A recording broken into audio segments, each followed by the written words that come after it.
to the problem. At the time of the Civil War in the United States, which is a very interesting turning point, midway in the Industrial Revolution, industrial rebuilding of the United States, slavery in the South was obviously condemned, but the counter-argument was something they called wage slavery. And what did that mean? It meant that you had no protection. You could be fired at will.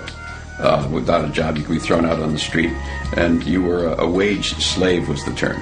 13th Amendment, which says you cannot treat a human being as a commodity for buying and selling.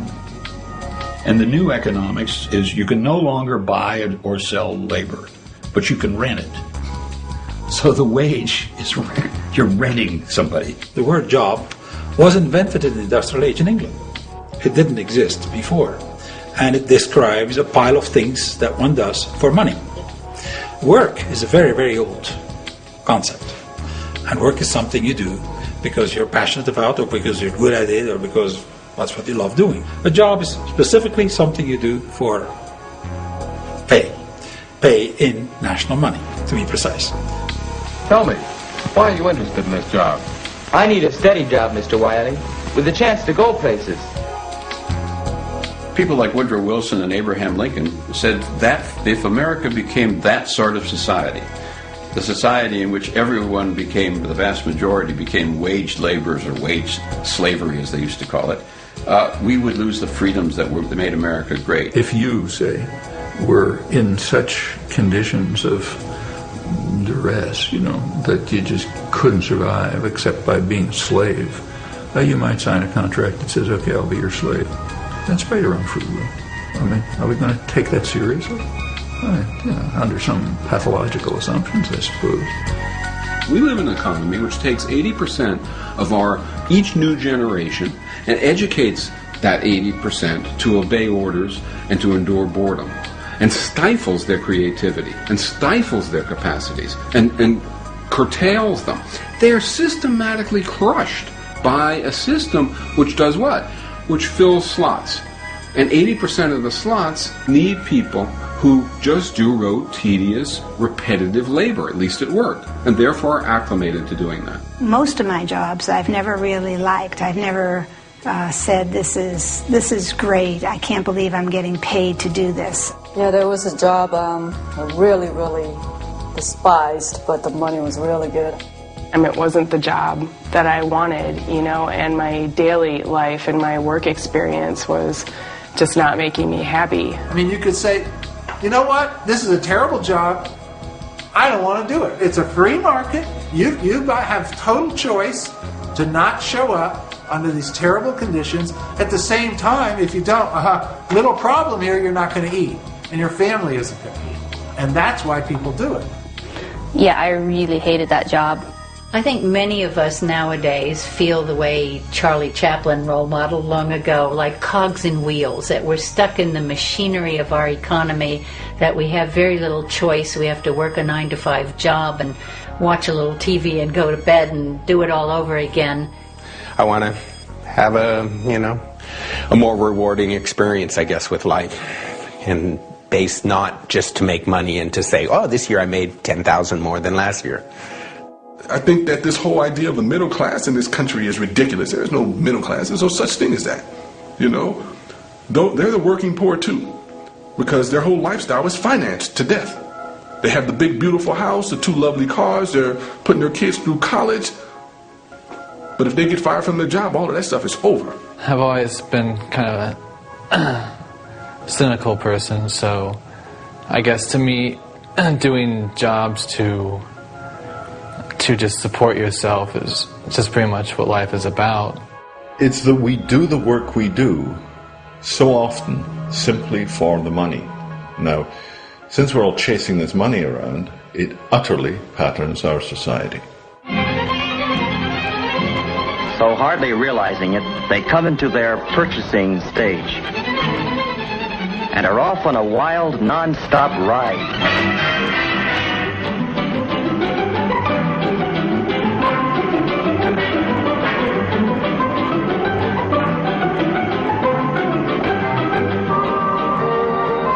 A happy-go-spending world, reflected in the windows of the suburban shopping centers where they go to buy.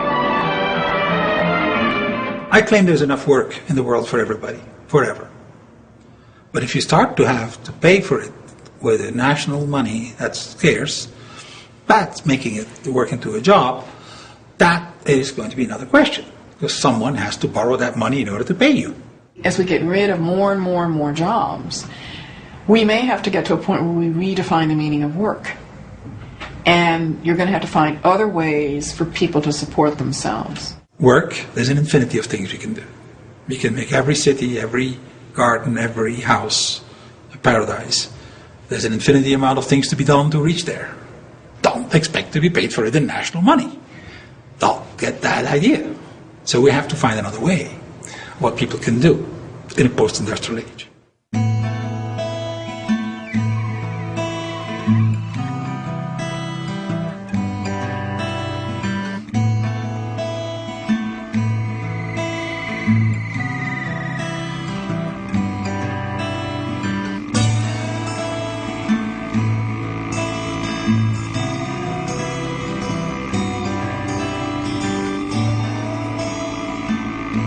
One of the things about local currency, I think that a lot of people are embracing it because they're starting to understand more about our federal economic system.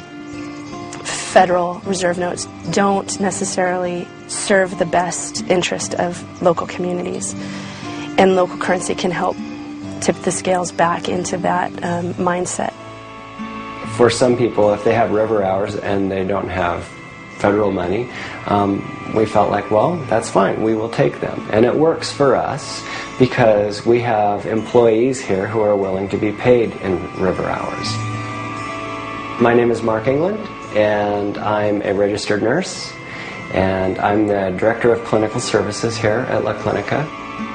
We're not a free clinic, we expect payment, but we also work with people because we understand that people also need to buy food and shelter and other things to keep themselves alive as well. We don't seek to replace federal money in our communities at all. We are hoping to facilitate more exchange beyond what's possible with federal dollars. It's another kind of faith and another kind of currency, and it's faith in your neighbors, it's faith in local business, it's faith in your region and what it can offer you, and that there is true wealth there to be had. Not many of us remember that this country was built on decentralized issue of currency. By and large, what it meant was that the various regions of the United States could develop in a decentralized way according to the resources and the skills that they had in that region. And that's what created the great diversity and economic wealth of this country. Complementary currency, in my definition, is an agreement in a community to use something, just about anything that they can agree on, as a medium of exchange. That's other than national conventional money. The first thing that one has to understand about complementary currencies is that there are as many different rules as you can want to invent. In national money, there's only one. Okay, that's basically the same worldwide. In complementary currencies, different communities agree on different rules. It is complementary because they do not replace national money. A local currency is something that is issued at the time that it's backed by goods and services in our community. And when people advertise in the River Hours Trade Directory, they actually sign a commitment that says that they are backing in whole or in part that currency with their goods or services that they're offering, and that they're also agreeing to accept in whole or part some local currency. So when you get River Hours, it's backed by people in your community, and that's tangible.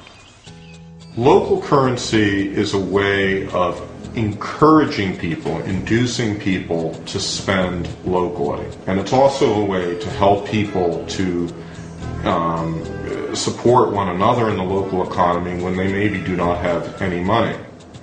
It's been probably a third to half of my income. whether it was working for people or just the advertising in the directory and getting my name out, or word of mouth has been huge. Their offerings, their inventory, the money often hits their cash register and then heads straight out of town to the central office in Ohio or wherever. River Hours is hopelessly and happily bound to our community. That value always remains here, and I think people understand that. Alan Watts in the 50s wrote a critique of the Depression where he said, look, the economy went flat because everybody found there was no money. There's plenty of work needed doing, plenty of people wanted work, plenty of goods in the stores, but nobody could afford them, nobody could pay for them because we had no money. And he said this was like going to build a building. And you've got the materials, you've got the tools, you've got the skills, you've got the drawings, you've got the planning permission, you've got the weather, you've got the will. No inches. Damn. We had a bunch of inches, but then, big project on the other side of town, they're using all the inches. We don't have any inches, because all the inches went over there. I guess we're out of work. Well, that's exactly what we do with money. That's my clearest realization, is that there is plenty of work that needs to be done in this valley. And there are all kinds of people who need work to make ends meet. They need work. They could contribute to the community. There's all kinds of things to do. So we have the work that needs to be done. We have the workers. What is it that's missing? You know, pieces of paper that say, I'll do this for, you know, in exchange for other goods. People are short of and hungry for a tangible way to just plug into a sense of community. And that feeling, that attitude, I believe, is accomplished transactionally through using this currency system.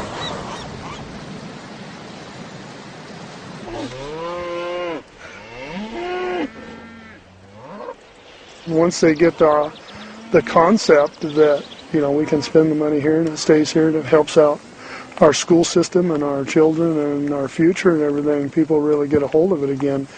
And the river hours and all that, that's all stuff that need to keep working hard at.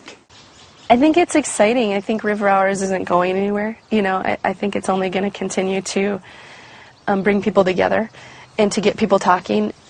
I'd like to say right now that it's a huge economic impact, but that's not the biggest impact of River Hours at this point.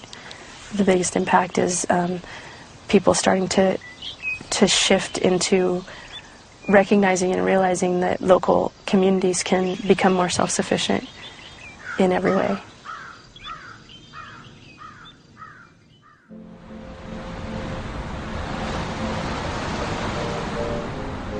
And the soil here is interesting because now, you know, this is all dune stuff, but now we've got this humus building up, holding the sand together. You can still see the sand grains in there. But, so these dunes have been established for a while. So they're totally covered in vegetation. Everything has reached a certain amount of stability. All of these plants combined are sharing the rhizosphere with each other. Their roots are intertwined. And they're contributing different things. These plants root associate either with, probably here it's a fungus, that can actually take nitrogen out of the atmosphere and fix it on their roots. Can actually fix it so that the pine tree can get it. The pine tree in exchange will, through photosynthesis, create sugars and send it down and feed that to the fungus. So there's this interaction going on all the time.